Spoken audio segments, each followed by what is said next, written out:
And you're spreading this beyond even the borders of the U.S. You actually went to Ghana this summer and shared your book in a rural area there. What was that like? It was a blessing to be able to go because it gives you a whole new perspective. It shows you that there are people doing incredible things all over the world. And when we actually went to a village and I was able to give some books to the community, to the village, so that we can spread organ awareness as far as it can possibly go. And that's the main goal. Hey guys, welcome to the channel. My name is Delphina and I'm excited returning back to you. It is a different thing when adults are making decisions to visit Ghana than when kids boldly take a huge step, picking Ghana as their destination. They want to come, feel, and experience Africa for the first time. Guys, this little girl from the United States of America picked Ghana as the first place she want to come sell her books. Let's take a look at it. And please, at the end of it, kindly drop your opinion in the comment section.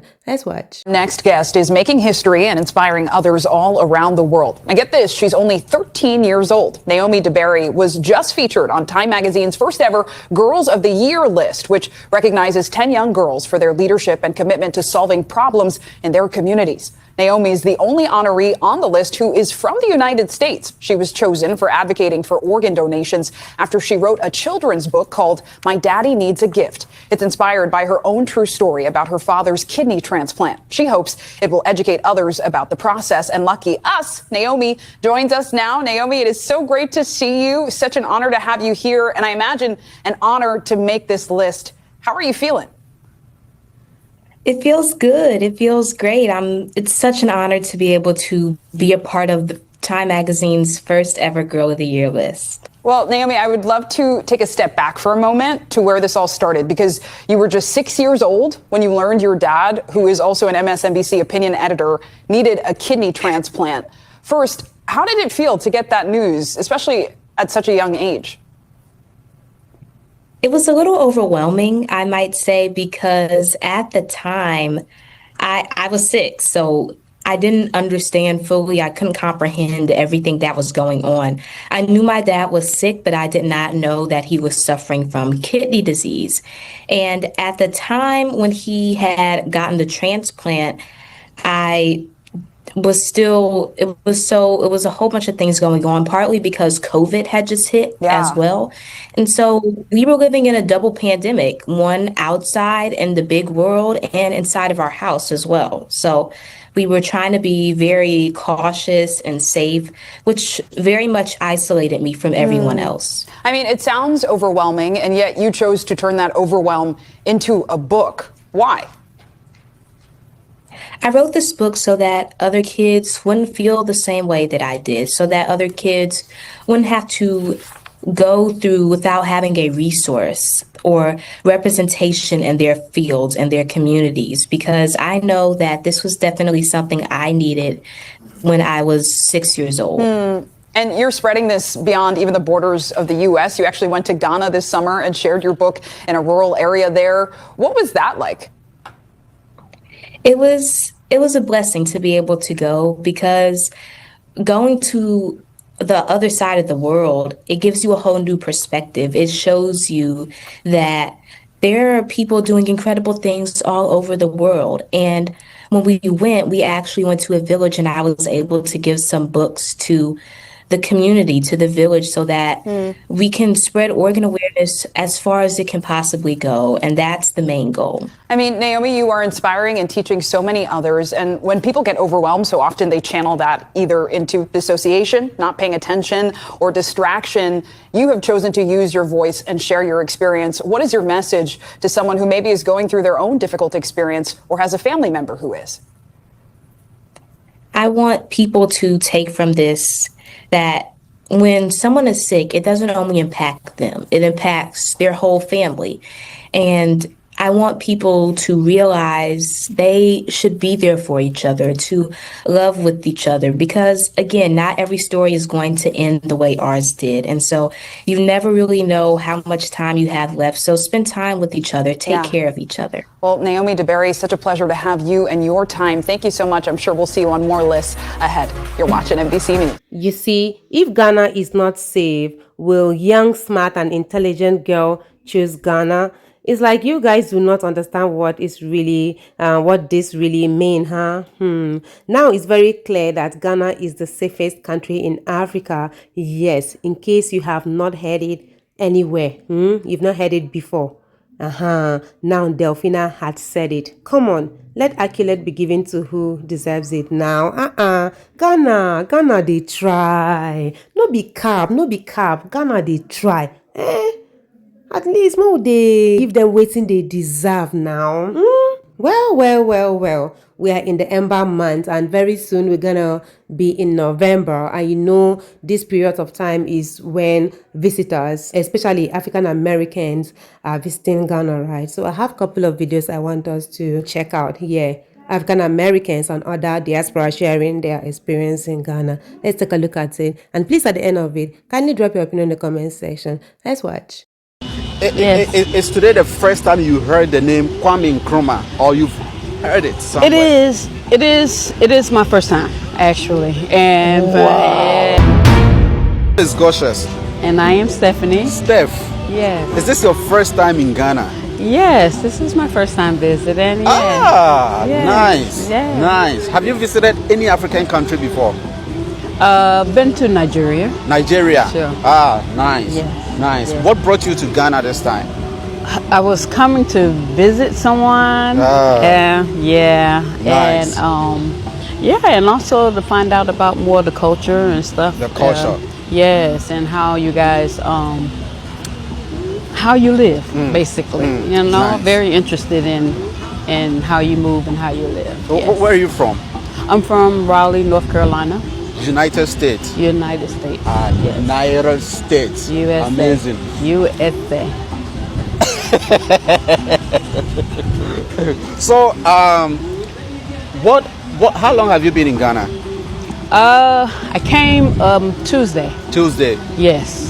Wednesday, Thursday, Friday. Yes, I've been 3 here. days. Yes. What has been interesting to you so far? This actually has been interesting to find out about the first president of Ghana and all the accomplishments that he has done to get Ghana started. So this has really been very interesting to me. Is this the first time you're hearing about This the is story? the first time, very first time. And I was also asking the guy about taking pictures because I would love to have had the pictures in the inside, but you couldn't take pictures in certain areas, which, you know, I guess I understand now after really actually reading and getting a feel of, you know, everything. It was very interesting. Amazing. Yes. Is today the first time you heard the name Kwame Nkrumah, or you've heard it somewhere? It is my first time, actually. And it's my first time and actually paying attention because, you know, if I did hear it, it escaped me. Yeah. Don't they teach about African culture and history back in the States, in the schools? Because over here we learn. They may maybe not everything. There's certain things they won't, you know, certain things, yeah. Certain things, no. Have you seen the dungeon yet? Within these 3 days, have you visited Cape Coast? Have you seen the dungeons there? No, I haven't. Do you plan going there? I guess I can, yes. Yes. Amazing. I guess I can, yes. Sure. Yes. But when you were coming from the States, you knew it in your mind that I'm going to Ghana. What picture were you picturing about Ghana, Africa?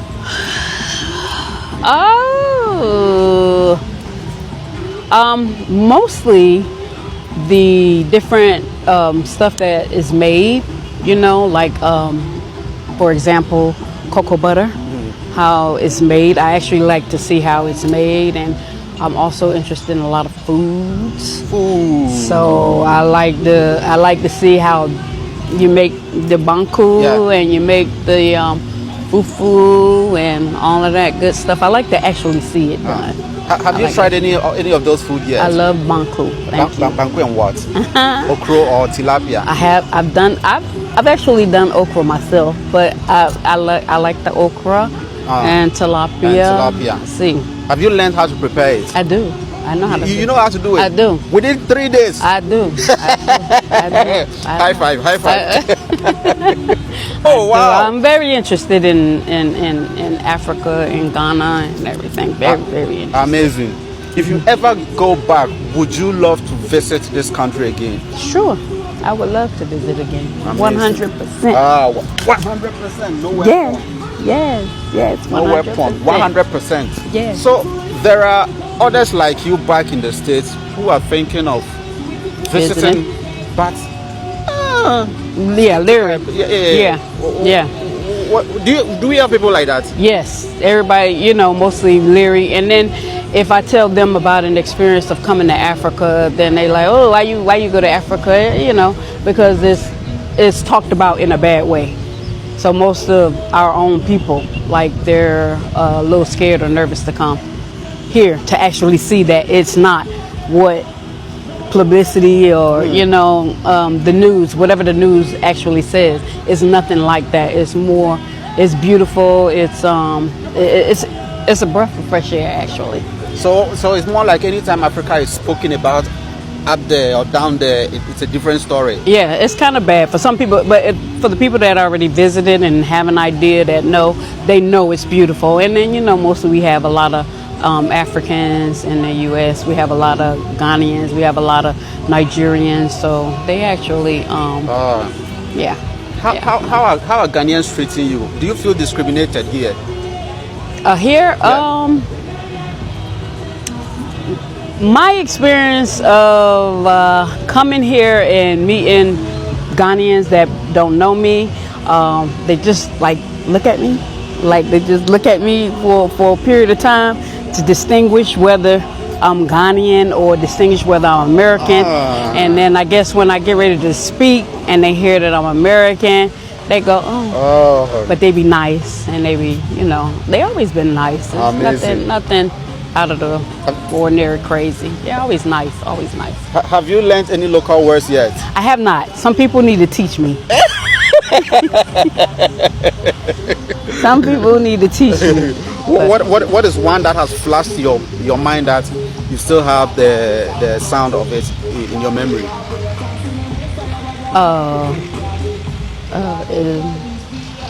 What? Like any local dialect that has flashed your Kwame. Kwame. Kwame. That's a name. Okay. It's a name of a person, a male. Okay. That's the male name. Okay. A male that was born on Saturday. Which day were you born? I think mine was Wednesday. Wednesday.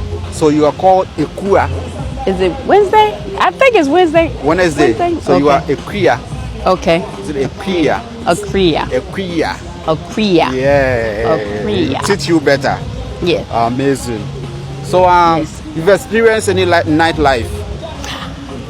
Oh yeah, I did. Yeah, last night actually. Last night it was nice. It was nice. They had a little tutorial where they had couples dancing with each other, and it was a free class, and they was teaching them how to do, I don't know what it's called, but they was teaching them how to do a little dance, and they said it was a free event, and anybody can come. Nice. Yeah, so happened we didn't come early enough, so we didn't make that. Nice. Yeah. If we were to establish a business in Ghana, which business would you consider? Cooking. I would do cooking. You really love cooking. I love cooking. I do. I would do cooking. Yes. Amazing. And you would love it too. Amazing. If you should go back to the States, what is it that you're taking from Ghana with you to the States? I would definitely take this part. Like I said, this stuck out to me a whole lot about the president and all of his accomplishments and how it got started and all that good stuff. So I would definitely keep that in my head. You seen any cultural shock? Something that you see and go like, what is this? What is the meaning of this?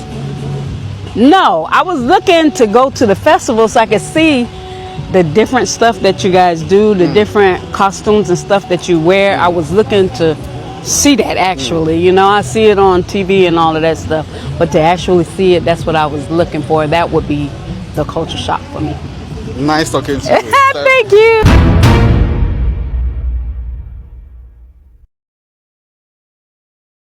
All right, let me give you my honest opinion of my first time to Ghana, Africa. I'm coming to you live from Osu, Accra.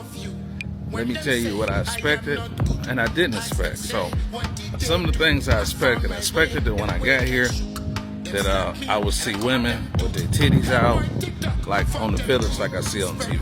All right, so I guess that's a myth in the area that I'm in right now. I also thought that the way that they treat white people, if they seen white people, I thought that they would look at them a little different. Here, totally opposite. It's all love. When they see them, it's like seeing me, a brother to brother. Another major difference, another thing that I was expecting to be on guard. Growing up in Detroit, we had to be very cautious of our surrounding, like somebody about to rob us or try to take something from us all the time. I honestly didn't feel that. I felt more begging than anything, but there was more love on top of everything. It was more like, welcome home, brother, welcome home. The air, the fresh air, the landing. The minute I land, I've been all over the world, and I'm gonna be honest, when I touched down here, there was something different, like something came across my spirit, like I felt at home, like I felt I belonged. It's a totally different feeling that I felt, and for the most part, you know what? These people was good. Oh yeah, and the cars. It's a lot of itty bitty cars, and Ubers are super cheap. I imagined transportation to be expensive, and I thought I'd see a bunch of big cars. My first impression on Accra, Ghana.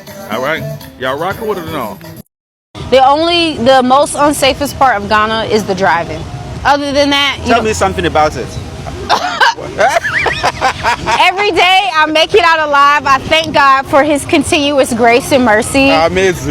Because I'm telling you, stop signs here does not mean stop. You know that, right? Oh, really? The red lights? No, the stop sign. The stop. Yeah. Yeah. Do you stop? I stop. No, you don't. I stop. No, you don't. I'm Jessica. Jessica. Yes. Is this your first time in Ghana? No, it's not. I visit here often since 2017.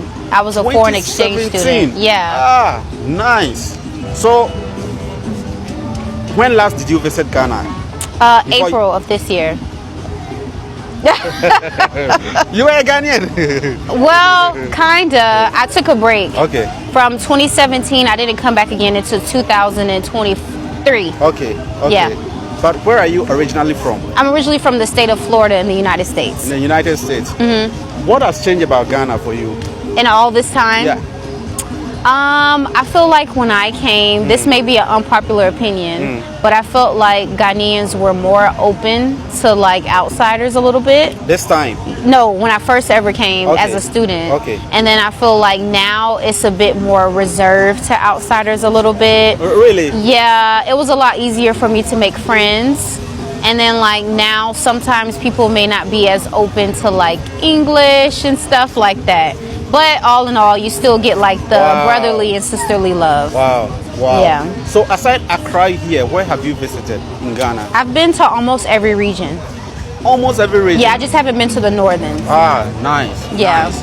What is your favorite food now? I love palava sauce. Yeah, I love egg stew. I love everything. Amazing. Is that something that you've taken from Ghana back to the States? Yeah, I love the community mindset. I'm always open to share and give with everyone. Yeah. How is nightlife in this country for you?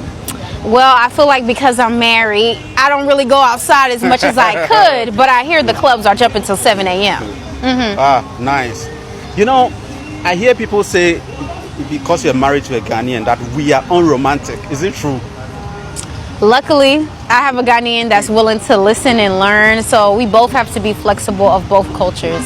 So he is romantic, yes. Exactly. You see your life. You see your life. Yes. Exactly. Yes. So, in terms of, like you've been in Ghana for a very long time, have you discovered any business opportunity that you think we are not taking advantage of? I feel like real estate could be a good opportunity if you're really, really patient. Because it's like in Ghana, you pay for the whole year. It's not month to month. So you may not see that profit right immediately. Like you have to wait a little bit. But also the car business. Shout out to my husband. Yeah. Nice. Yeah. So, tourism is something that is one of the heartbeats of this nation. Yeah. Have you seen anything that we can do to improve upon what we're doing now? I would say, and I do understand, I don't know, I feel like maybe this is an unpopular opinion, but I don't think non-Ghanaians should be charged like 4 times a Ghanaian but luckily I feel like I kind of blend in. So like even coming here for the park, it's 25 cedis for a Ghanaian. A non-Ghanaian, it's 100 cedis. That's 4 times. You get what I'm saying? So it's like, whoa, you know. So I would say, like in terms of tourism, like prices that are good for everyone, I would say, because just because you came from a different place, the ticket to come to Africa, any African country, is like thousands of dollars. So you want to save when you get here. Nice one. Well, what is it that is still a cultural shock to you about Ghana, even though you've been visiting, but it's still a shock? I feel like whenever you come from a country, you think that your country is the standard of living everywhere you go, right? So it's like when you come to the U.S. or you as a Ghanaian, you will end up thinking the same thing about the U.S. Yeah. So it's like for here, I feel like medication is serious. One time I went to the doctor and she was trying to prescribe me a medication that had amphetamine in it. I know that doesn't sound extreme to you, but amphetamine, y'all, amphetamine. What is that? Well, I don't know. Amphetamine is strong. And she was like, is it that you're allergic? I was like, no, it's that it's dangerous. Yeah, yeah. If you're a health practitioner, please break this down into pieces, because I don't understand. Yeah, someone in the comments will be like, yeah, there are some healthy amphetamines. No, it's okay. Yeah. What do you love about this park? This park? There's so much rich history. I mean, we're surrounded by peacocks and chickens. You love peacock, right? Yeah, it's beautiful. Nice. Yeah. Nice. Nice. Would you recommend people to visit Ghana? Is Ghana safe? Of course, of course, of course, of course. The most unsafest part of Ghana is the driving. Other than that, tell me something about it.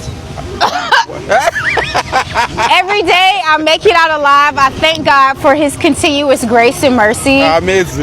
Because I'm telling you, you know, stop signs here does not mean stop. You know that, right? Oh, really? The red lights? No, the stop sign. The stop. Yeah. Yeah. Do you stop? I stop. No, you don't. I stop. No, you don't. You do a little pause and keep going. It's nobody stops at stop signs. Yeah. Really? Yeah. It's not like that over there. No, it means stop. Amazing. Yeah. Amazing. Tell something to the institution in charge of vehicle, the road and transport and all that. I think Ghanaians have an advice for them. What would you say to them? I think Ghanaians understand each other's language when it comes down to driving. It's just me that doesn't understand. Yeah, because I'm like, oh, we're about to die, and then I make it out. Oh, we're about to die, and then I make it out. So amazing. Yeah. Well, it was so nice talking to you. Guys, I've come to the end of my video. Let me know your thoughts in the comment section. Do well to like, subscribe to the channel, share this video to as many eyes out there. I believe they'll watch and also learn from it. I love you guys always. Bye bye.